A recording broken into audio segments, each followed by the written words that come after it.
5 seconds.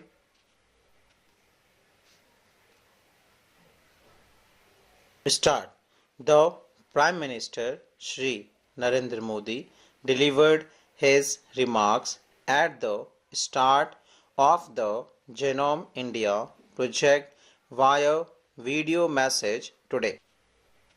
During the occasion, he said, "Today, India has taken a historic step in the field of research."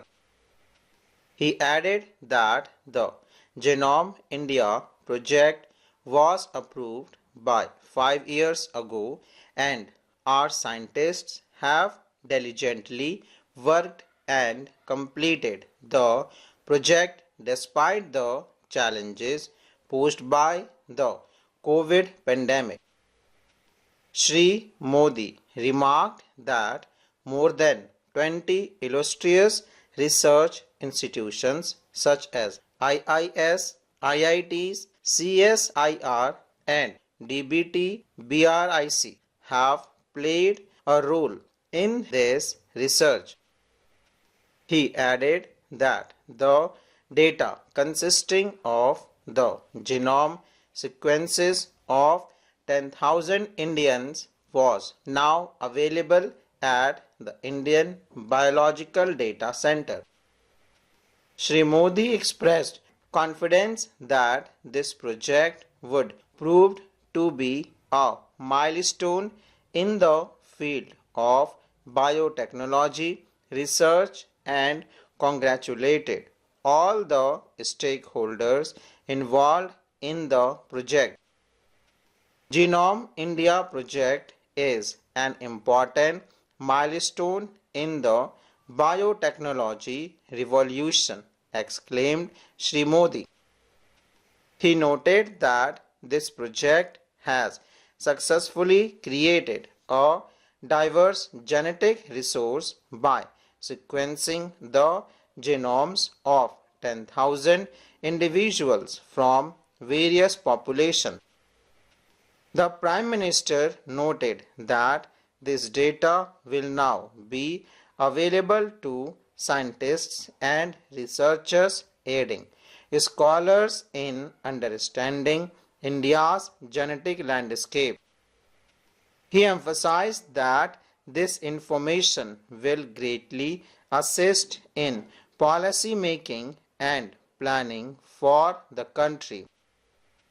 Addressing the experts and scientists and emphasizing India's vastness and diversity not just in food, language and geography but also in the genetic makeup of its people. The Prime Minister remarked that the nature of diseases varies greatly, making it essential to understand the genetic identity of the population to determine effective treatment. He highlighted the significant challenge of sickle cell anemia in the tribal communities and the national mission to combat it. He noted that the problem might differ across regions and a complete genetic study is necessary to understand the unique genomic pattern of the Indian population. Shri Modi stressed that this understanding will help develop specific solutions and effective medicines for particular groups. He emphasized that the scope is much broader and sickle cell anemia was just an example.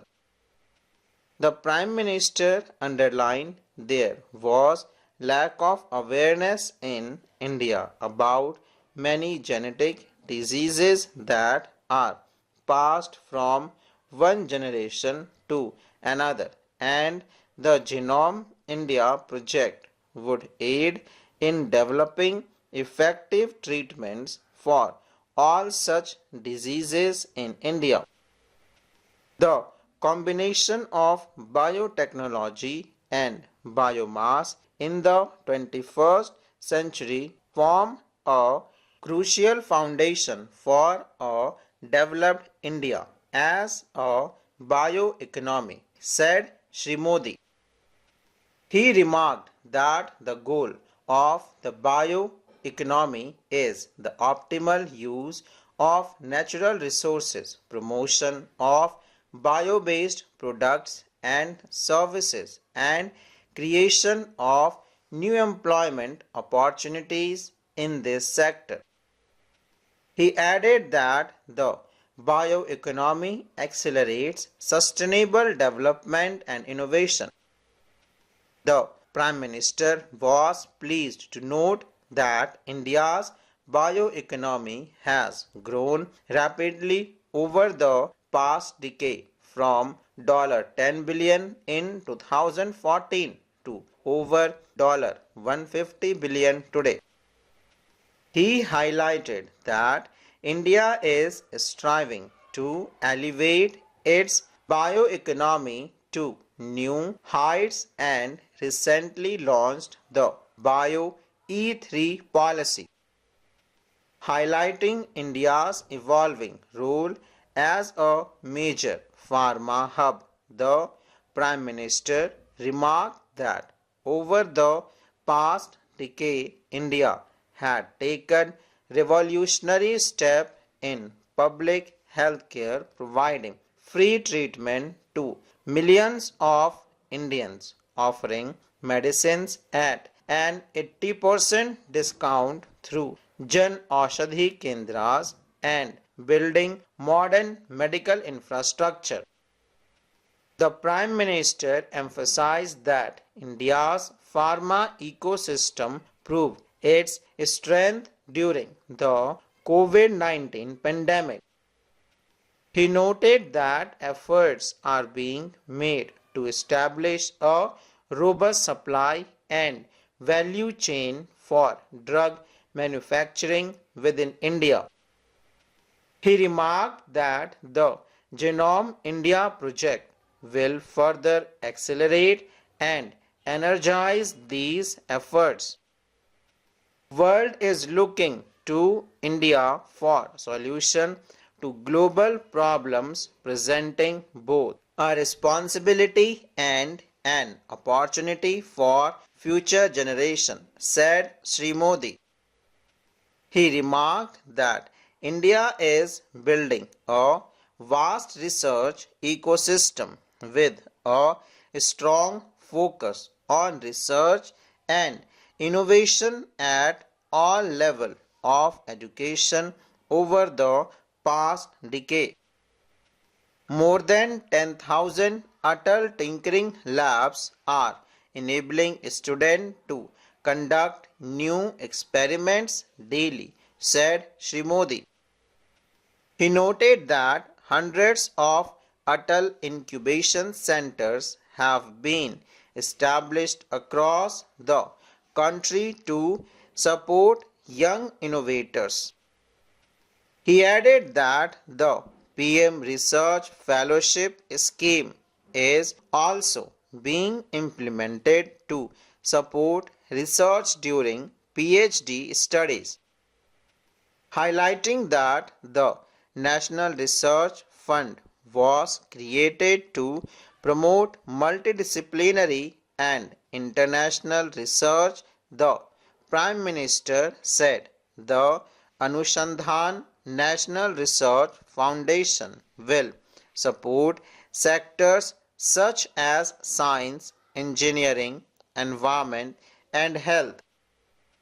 He remarked that the government has also decided to create a corpus of 1 lakh crore rupees to boost research and investment in sunrise technologies, which will aid the development of biotechnology sector and support young scientists. Touching upon the government recent significant decision of One Nation, One Subscription, the Prime Minister remarked that this initiative will ensure easy and cost-free access for Indian students and researchers to prestigious global journals. The Prime Minister emphasized that these efforts will greatly contribute to making India the knowledge and innovation hub of the 21st century. Full stop.